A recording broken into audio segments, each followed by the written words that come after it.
Hello दोस्तों, कैसे हैं? आशा करता हूँ आप सब अच्छे होंगे। मेरा नाम है सुजीत कुमार। जैसा कि आपको पता है कि भारत और पाकिस्तान में पहलगांव अटैक को लेकर विवाद बन गया है। विवाद ऐसा बना है कि ये युद्ध की ओर बढ़ रहा है। सबसे बड़ी बात होती है कि इंटरनेशनल रिलेशन, चूंकि हर देश के साथ संबंध है। अगर ऐसी स्थिति में युद्ध अगर होता है भारत और पाकिस्तान के बीच में, जो कि विशेषज्ञ लोग मानते हैं कि लगभग 80% उम्मीद है कि हो सकता है, क्योंकि उस कंडीशन में सॉरी, पाकिस्तान का एक लंबा जो थ्रेट देना बहुत जरूरी है। उरी हुआ, पुलवामा हुआ, हमने सर्जिकल स्ट्राइक किया, हमने एयर स्ट्राइक किया। जस्ट लाइक एक इंडिकेशन था पाकिस्तान के लिए कि देखो ऐसा काम करने की कोशिश मत करो। अब वो समय नहीं है कि तुम कहोगे हम तुमको डोजियर थमाते रहेंगे, साक्ष्य देते रहेंगे, तुम टालते रहोगे। ये सब चीजें होने वाला अब नहीं है। पुलवामा का घटना आपको मालूम है, आपको अभी हाल फिलहाल में जो घटना हुआ है पहलगाम, जिस वैली में गया है लोग घूमने, वो भारत का स्विट्जरलैंड कहा जाता है उस इलाके को।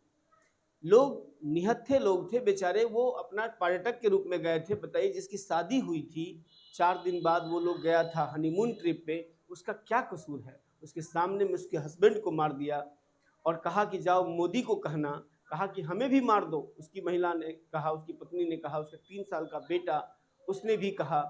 ये अपने आप में रूह कांप देने वाली बात है।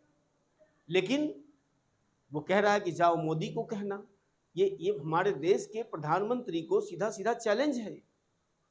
और आपको मालूम है इस देश के जो प्रधानमंत्री एट प्रेजेंट में है, इवन कोई भी देश के कोई भी अगर प्रधानमंत्री होते तो वो एक बहुत बड़ा एक तरह से समस्या का कारण बनता है। हम लोग ये जानने का प्रयास करेंगे सबसे पहले, अगर युद्ध होता है तो कौन कौन सा देश हमारे पक्ष में है और क्यों है पक्ष में। पहली बात ये उठता है सवाल कि क्या पाकिस्तान ने भारत को युद्ध में फंसा दिया है? तो भैया ऐसा कुछ नहीं है। मैं आपको इस पर एक अलग वीडियो बना दूंगा, समझा दूंगा, लेकिन आप पूरे डिटेल ढंग से पहले देखें, पूरा वीडियो देखें, तब आपको समझ में आएगा। बिना पूरा वीडियो देखे आप इस चीज़ को समझ नहीं पाइएगा। इसलिए मैं आपसे निवेदन है मेरा कि आप पूरा वीडियो को देखिए। लाइन बाय लाइन समझाता हूं कि अमेरिका हमारे पक्ष में क्यों है। चीन भी आखिर जो पाकिस्तान का सबसे बड़ा पार्टनर है, स्ट्रेटेजिक पार्टनर है, वो भी हमारे अभी साइलेंट मोड में है। रसिया भी, इजराइल, ब्रिटेन ने भी कंडेम किया है इसको। जो जर्मनी है, हमेशा ह्यूमन राइट का हवाला देता रहा है, वो क्यों बंद है अभी मुंह उसकी? वो भी एक साइलेंट मोड में। फ्रांस है, वो मेरा पूरा साथ दे रहा है भारत का। तो क्यों दे रहा है हम लोग इसको जानेंगे। सबसे पहले साथ देने वाले जो देश हैं, है ना, साथ देने वाले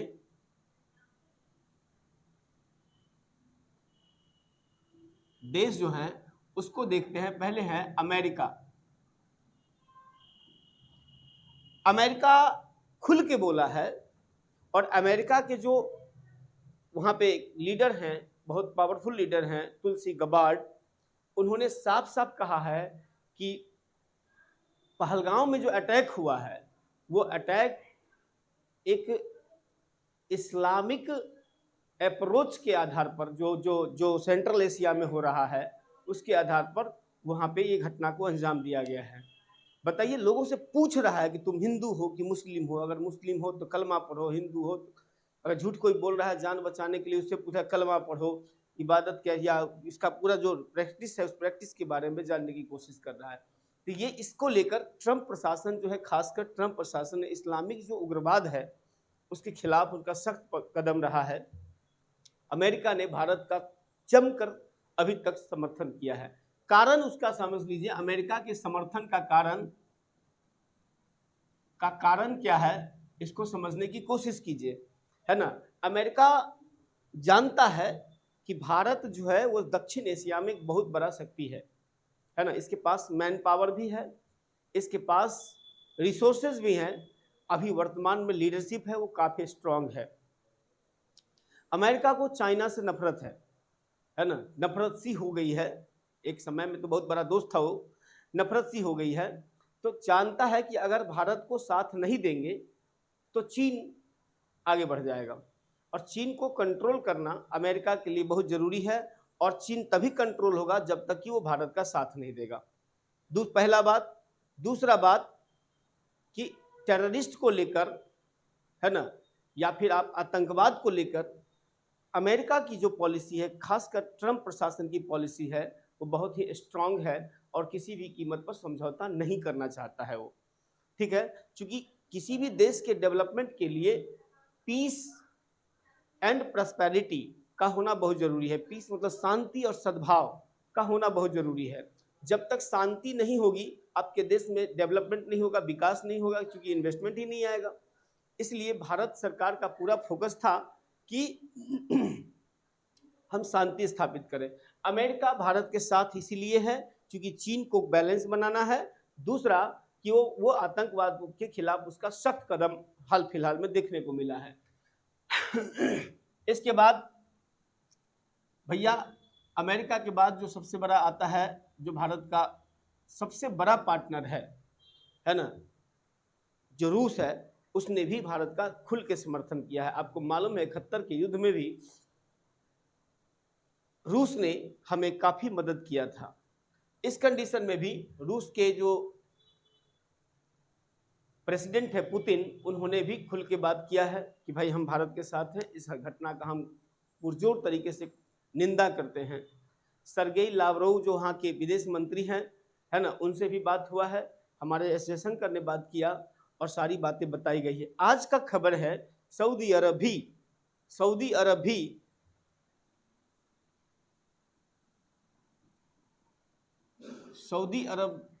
भी भारत के पक्ष में दिख रहा है, क्योंकि सऊदी अरब के जो विदेश मंत्री हैं उससे आज ही बात हुई है। जब मैं अभी वीडियो शूट कर रहा हूँ, 1 घंटा पहले का न्यूज है, खबर है कि हमारे विदेश मंत्री एस जयशंकर ने उनसे बात किया है। चूंकि आपको पता है सऊदी अरब के दौरे पर ही थे प्रधानमंत्री और तुरंत वहां से रिटर्न हो गए, दौरा कैंसिल करके रिटर्न हो गए हैं। तो सऊदी अरब भी हमारे साथ है। इसके साथ साथ चीन भी हमारे साथ है। अभी चीन साइलेंट मोड में है। चीन ने मतलब डायरेक्टली खुल के हमारा समर्थन नहीं किया है, लेकिन चीन जो है वो इस घटना की निंदा की है और इसका रीजन है चीन के शब्द के दो व्यक्ति के समर्थन का सबसे बड़ा रीजन है, उसको समझना है। एक तो अमेरिका समर्थन इसीलिए दे रहा है क्योंकि एक उसको चीन को बैलेंस बनाना है ना। दूसरा कि भारत में अगर चीन को बैलेंस बनाना है तो भारत का विश्वास होना, यानी विश्वास। भारत जो है चीन को मालूम है, अमेरिका को मालूम है कि भारत एक विश्वासु कंट्री है, विश्वास करने योग्य कंट्री है। चीन का विश्वास नहीं किया जा सकता है, इसलिए भारत को अपने पक्ष में लेके आ सकता है। लेमुआ कंसाट ये इस टाइप से जितने भी उनका एग्रीमेंट है भारत के साथ, अमेरिका का डिफेंस एग्रीमेंट बहुत सारा हो चुका है पिछले 10 साल में मोदी सरकार के आने के बाद। चीन जो है साइलेंट मोड में इसलिए है। कारण क्या है चीन के समर्थन का, इसको समझिए। सबसे पहला कारण क्या है कि चीन अभी अमेरिका के टैरिफ से परेशान है ना। अमेरिका के टैरिफ से परेशान है और अमेरिका से बन नहीं रही है, सबसे बड़ा कारण है। दूसरा कारण क्या है कि चीन का जो प्रोडक्शन है, जो सामान है, उसके लिए बाजार चाहिए। अमेरिका ने टैरिफ पर टैरिफ लगा रखा है। चीन भारत का एक पार्टनर तो है ही है।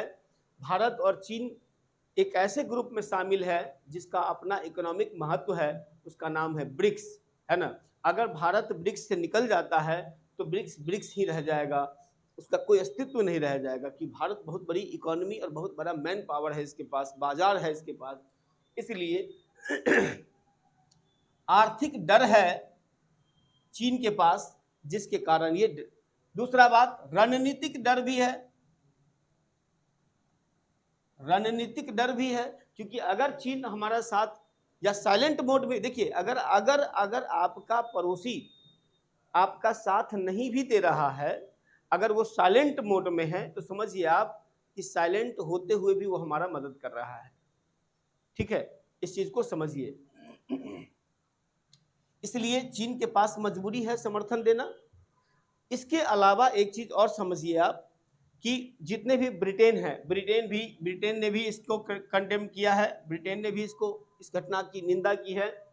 जो जर्मनी है ना, जर्मनी ये जर्मनी जो है, एक समय था कि ह्यूमन राइट का पाठ पढ़ा रहा था। भैया तुम्हारा ह्यूमन राइट कहाँ गया? अब एक मामूली सा आदमी 25-30 आदमी था, गया था घूमने अपना।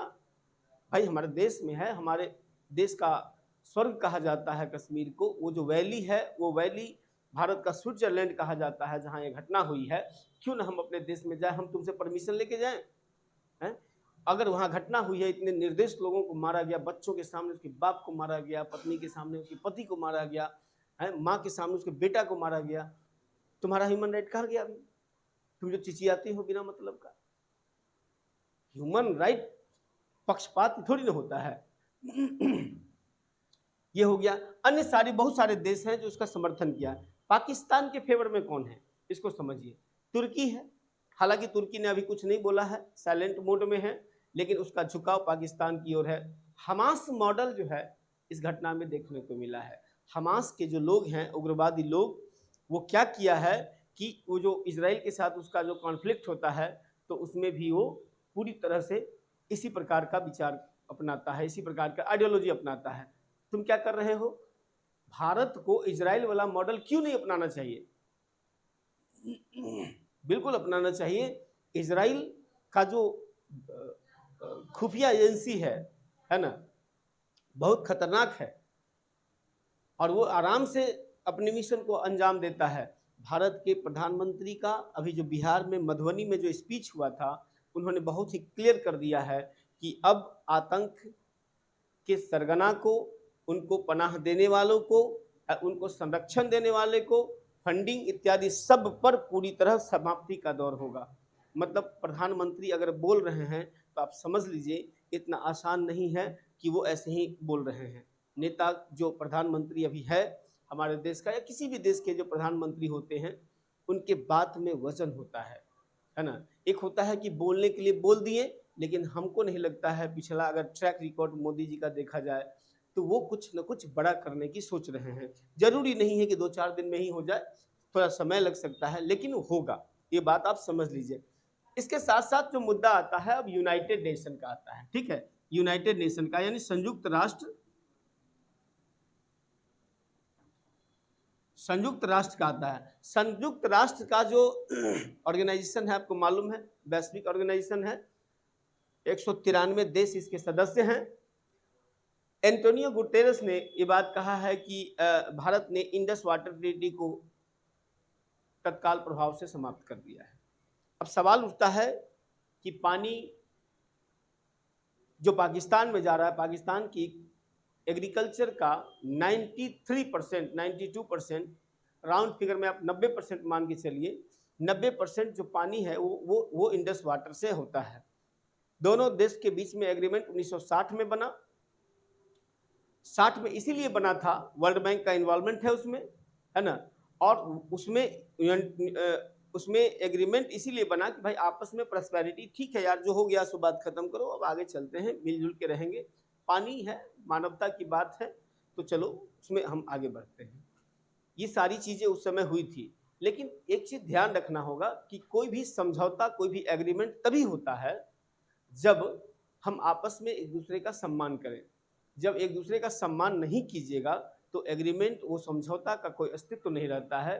भारत के पीठ में खंजर पाकिस्तान ने 48 में तो युद्ध के समय में, 48 में 47 के समय में आज़ादी हुआ, 48 में तो जो हुआ वो युद्ध होबे किया, 65 में किया, 71 में किया, अब 99 में किया, और उसके बाद बराबर प्रॉक्सी वार करता रहा है। धर्म के नाम पर, क्षेत्रवाद के नाम पर, कश्मीर के मुद्दे पर हमेशा प्रोवोक करके उग्रवाद को प्रमोट करता रहा है। भारत बर्दाश्त करता रहा है, लेकिन अंततः इंडस वाटर ट्रीटी को सरकार ने एक झटके में समाप्त, मौका मिला, खत्म कर दिया। संयुक्त राष्ट्र के महासचिव एंटोनियो गुतेरेस ने कहा कि भाई ये जो है ठीक नहीं है। काहे नहीं ठीक है? हमारे इतने लोग मारे गए, तुम क्या कर रहे थे बैठ के? क्या होता है यूनाइटेड नेशन? इतने सारे युद्ध हुए हैं पूरे दुनिया में, कितने युद्ध को तुम रुकवा दिए हो? तुम्हारा क्या अस्तित्व है? कोई वैल्यू तो दे नहीं रहा है तुमको। अमेरिका का दबदबा है उसमें, तो ये बात तुम कह रहे हो तो तुम क्या कर लोगे? यही फेल्योर के कारण जो है, इसी चीज को न रोक पाने के कारण लीग ऑफ नेशन जो 1919 में बनी थी फर्स्ट वर्ल्ड वॉर के बाद, उसके बाद लीग ऑफ नेशन जो है फेल किया, तब यूनाइटेड नेशन का गठन हुआ। और यूनाइटेड नेशन का भी वही हश्र होने वाला है जो लीग ऑफ नेशन का हुआ था और सेकेंड वर्ल्ड वॉर उस समय हुआ था। यूनाइटेड नेशन भी अब फेल कर रहा है, कोई काम नहीं कर रहा है और एक तरह से पक्षपाती रवैया अपना रहा है। तो दोस्तों, इतने सारे लोगों ने यानी देश ने, और भी सारे देश हैं जो मदद किया है, मदद की बात करता है, भारत का साथ देने की बात करता है। ये जो चुटपुटिये टाइप के देश हैं, जैसे बांग्लादेश है, अभी जो मोहम्मद यूनुस आया है, इसके बाद मालदीव है जो बीच में भारत के साथ तानातनी किया था, और जो एक आध गो देश है वो लोग चाहता भी तो उससे भारत को कोई विशेष फर्क पड़ने वाला है नहीं।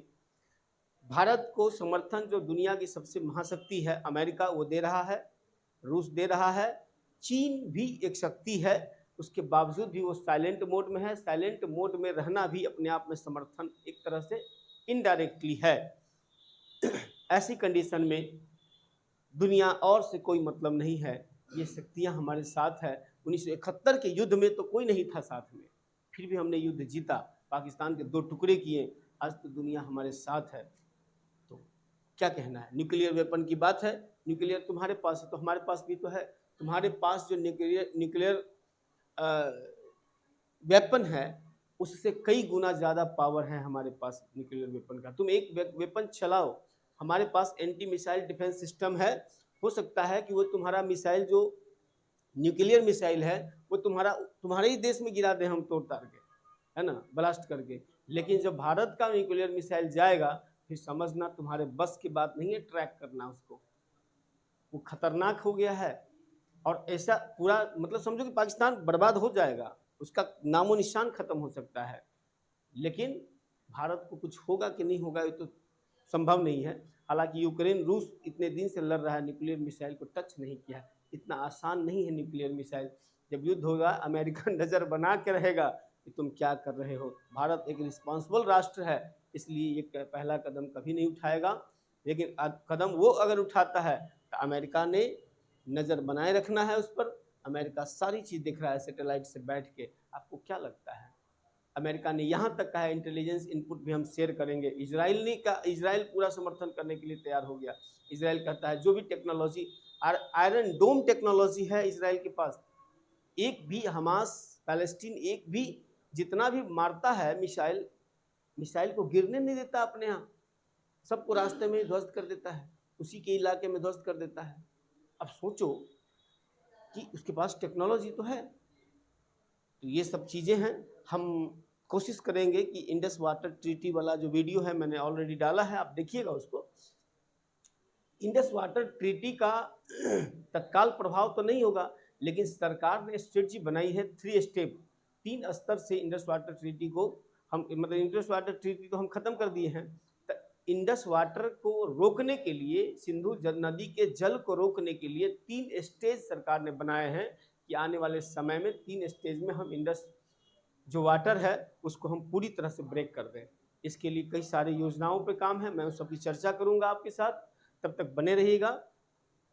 और इस प्रकार की खबरों से संबंधित हम एकदम कंक्रीट, नॉन पॉलिटिकल मैटर, एकदम कंक्रीट ताकि समझ सको आप, इसलिए मैंने ये वीडियो बनाने की कोशिश की है और आगे भी बनाता रहूँगा, मैं रेगुलर बनाऊँगा। ठीक है, तब तक के लिए जय।